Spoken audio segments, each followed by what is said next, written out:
Pemirsa, niat baik Wali Kota Makassar yang ingin menyelesaikan Stadion Barombong sepertinya pupus. Pasalnya PLT Gubernur Sulawesi Selatan Andi Sudirman Sulaiman menangguhkan permohonan Pemkot Makassar untuk alih status atau hibah Stadion Barombong pada Rabu siang.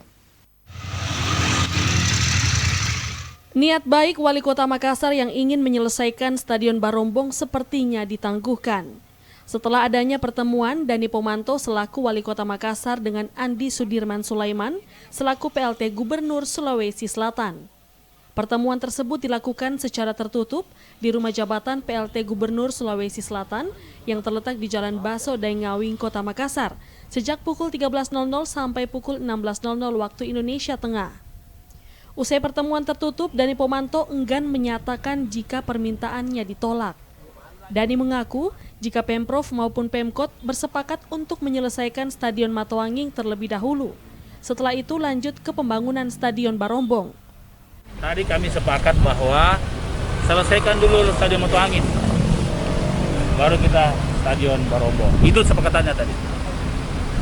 Jadi ya. Stadion Matoanging dulu diselesaikan dulu. Jadi artinya kalau Stadion Matoanging itu diminta diselesaikan, Barombong tidak ada. Pokoknya begitu tadi sepakatnya bahwa kita selesaikan dulu ya Stadion Matoanging.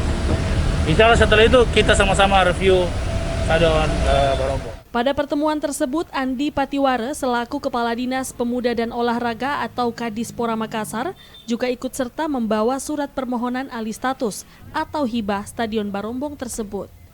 Rusma Wandirara, Selepes TV.